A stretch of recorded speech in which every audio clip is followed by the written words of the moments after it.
En Keloenu, en Kadonenu, en Kemalekenu, en Kemoshilenu.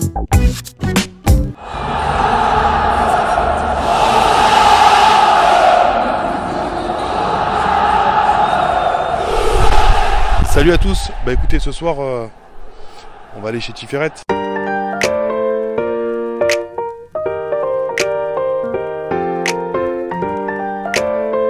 Et donc, on a tellement peur qu'il avale de travers par l'angoisse, quelque part, du jugement, que là, la Torah lui dit, sait-on jamais, fais quand même le vidouille.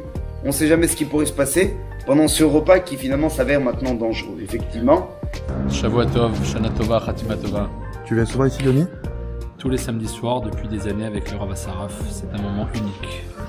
Merci. Toujours imité, jamais égalé. Parfait. Rav Asaraf, bon pour moi ça sera Jérémy. Je crois que tu es un des premiers à avoir fait à Marseille les slichot comme ça la nuit.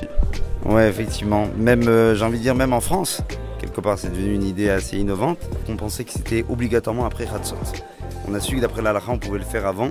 À partir du moment où Chatzot était passé en Israël, et bah au Hachem, ça porte un succès déjà depuis maintenant plus de 8 ans. On voit que ça attire beaucoup de jeunes, il y a eu une espèce de renouveau en fait depuis ton arrivée. Ça peut donner peut-être d'idées à d'autres synagogues? Bah, on va juste dire, c'est pas spécialement cette synagogue. C'est à partir du moment où les gens se sentent aimés et qu'on leur propose véritablement. Je pense que les gens sont prêts à passer le pas. Il faut juste leur donner la possibilité. Il faut qu'il y ait de l'offre et forcément il y aura de la demande. En tout cas pour la Torah, ça c'est évident puisqu'on ne fait pas appel à l'homme mais à son âme. En quelques mots, est-ce que tu peux nous décrire Tiferet? Tiferet, c'est en fait c'est une synagogue ancienne et à la fois nouvelle. Elle porte les fruits des anciens et elle essaye de quelque part de perdurer dans le temps avec un dynamisme de la jeunesse dont on voit Baruch Hashem tant dans le quartier mais aussi le président notamment et toutes les personnes qui sont dans cette communauté. On a réussi, Baruch Hashem, à créer un noyau de gens très très actifs, dynamiques, jeunes surtout, et surtout plaisants. En fait, Tiferet, c'est pas une synagogue, c'est une grande famille qui se réunit autour tout simplement de Sidorim et surtout d'Akadosh Baruch Hu. C'est surtout un plaisir de venir ici pour y faire pas tant que juste ses prières, mais aussi s'y retrouver. Les enfants retrouvent leur compte dans les jeux, les ados aussi, dans le fait de se retrouver entre jeunes, et même ceux qui sont un peu moins jeunes se retrouvent dans les qualités tout simplement de l'ambiance, de l'esprit qui les rôde ici. Donc c'est aussi une invitation pour toute personne à vouloir découvrir notre communauté bien évidemment. Et je te remercie pour ça Laurent en tout cas.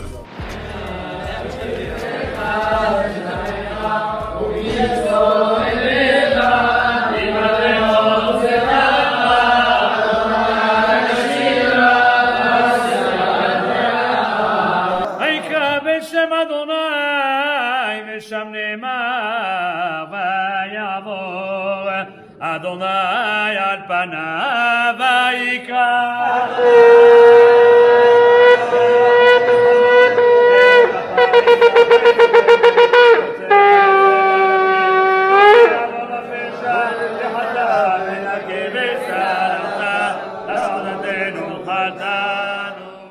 Alors ce soir on a en exclusivité notre voix du jingle, c'est celle de Yoni Buton. Est-ce que tu peux nous la refaire ce soir Yoni?